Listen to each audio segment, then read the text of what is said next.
Could you be suffering from hypothyroidism? Here are the symptoms to check for and how to cope if you do have a thyroid disorder. The thyroid, a butterfly-shaped gland located in the base of your neck, tends to be a bit of an overachiever.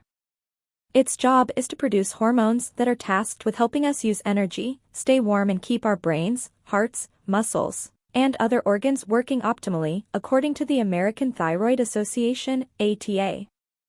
If your thyroid stops producing enough hormones, hypothyroidism, or produces too much, hyperthyroidism, you may need to be treated. About 20 million Americans have some form of thyroid disease, notes the ATA, and women are much more likely to experience thyroid problems than men. Learn more about your almighty thyroid gland and what it's capable of. The symptoms of some thyroid disorders, namely hypothyroidism, can be subtle at first, while symptoms of hyperthyroidism can come on like gangbusters, explains John Woody Sistrunk, MD, an endocrinologist in Jackson, Mississippi and the chair of the American Association of Clinical Endocrinologists' Thyroid Disease State Network. Getting an accurate diagnosis and starting treatment is key, as when thyroid disease progresses untreated, it may increase the risk of heart disease, the brittle bone disease osteoporosis, and infertility. Here are more health conditions that may be related to your thyroid. Hypothyroidism symptoms. Hypothyroidism is marked by an underactive thyroid gland that doesn't make enough thyroid hormone to keep your body running properly. It is often caused by Hashimoto's disease, an autoimmune condition in which your body misfires against its own thyroid gland, preventing it from doing its job. Other causes of a slow thyroid include the surgical removal of the thyroid gland or a history of radiation to the neck, he says. Hypothyroidism symptoms may include modest weight gain, fatigue, especially as the day wears on, hair loss, particularly around the lateral edges of the eyebrows, puffiness, delayed reflexes, depression, forgetfulness. Many of these symptoms are vague, common, and can be associated with a host of other conditions, he says.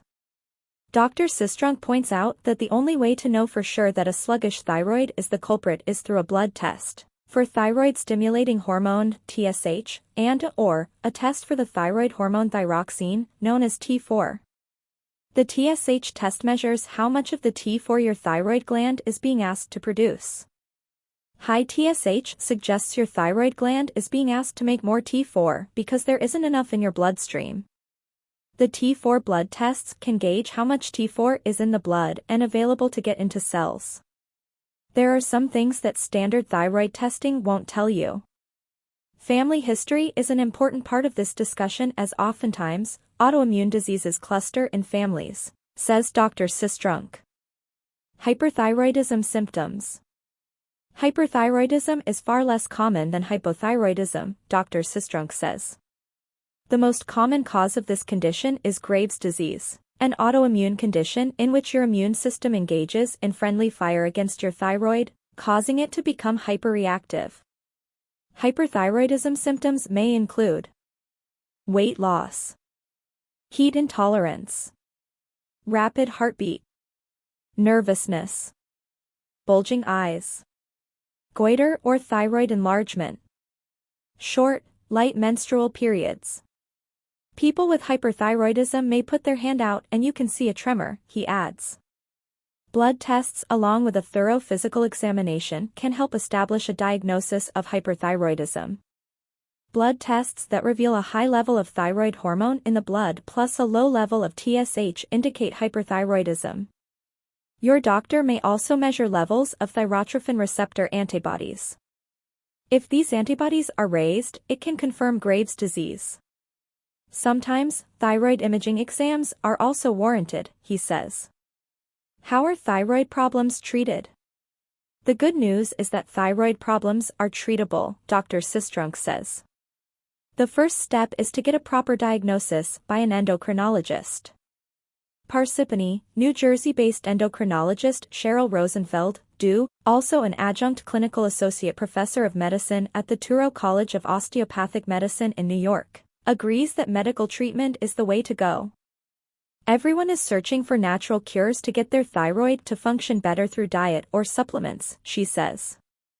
But there is no scientific proof that any specific diet or food will make your thyroid work better. Hypothyroidism is treated by replacing the amount of hormone that your own thyroid no longer produces, explains Dr. Sistrunk. Hyperthyroidism is typically treated with radioactive iodine. Your thyroid needs iodine to make hormones. When radioactive iodine is given as a pill or liquid, it works by gradually shrinking your thyroid. This is also a standard treatment for thyroid cancers. It does have its share of downsides, namely isolation. It's important to avoid prolonged, close contact with others or several days after your treatment, Dr. Sistrunk says. If this is not feasible, thyroid removal surgery may be an option, he says. After your thyroid is removed or destroyed with radioactive iodine, you will take synthetic thyroid hormones to mimic the functions of your thyroid gland. Many people will start to feel better right away, he says. Follow-up is important. I like to see patients in 2 to 3 months to recheck their lab to see if we are on the right track and go from there. Medication can be adjusted to make sure blood levels are where they should be, he says. Check out 18 more things doctors want you to know about your thyroid. The watching, interacting, and participation of any kind with anything on this page does not constitute or initiate a doctor-patient relationship with verypudic.com. None of the statements here have been evaluated by the Food and Drug Administration, FDA. The products of verypudic.com are not intended to diagnose, treat, cure, or prevent any disease. The information being provided should only be considered for education and entertainment purposes only. If you feel that anything you see or hear may be of value to you on this page or on any other medium of any kind associated with, showing, or quoting anything relating to verypudic.com in any way at any time, you are encouraged to and agree to consult with a licensed healthcare professional in your area to discuss it. If you feel that you're having a healthcare emergency, seek medical attention immediately. The views expressed here are simply either the views and opinions of verypudic.com, others appearing and are protected under the First Amendment. Verypudic.com promotes evidence-based natural approaches to health, which means integrating her individual scientific and clinical expertise with the best available external clinical evidence from systematic research. By individual clinical expertise, I refer to the proficiency and judgment that individual clinicians acquire through clinical experience and clinical practice. Verypudic.com does not make any representation or warranties with respect to the accuracy, applicability, fitness, or completeness of any multimedia content provided. Verypudic.com does not warrant the performance, effectiveness, or applicability of any sites listed, linked, or referenced to, in, or by any multimedia content. To be clear, the multimedia content is not intended to be a substitute for professional medical advice, diagnosis, or treatment. Always seek the advice of your physician or other qualified health providers with any questions you may have regarding a medical condition. Never disregard professional medical advice or delay in seeking it because of something you have read or seen in any website, video, image, or media of any kind. Verypudic.com hereby disclaims any and all liability to any party for any direct, indirect, implied, punitive, special, incidental, or other consequential damages arising directly or indirectly from any use of the content, which is provided as is, and without warranties.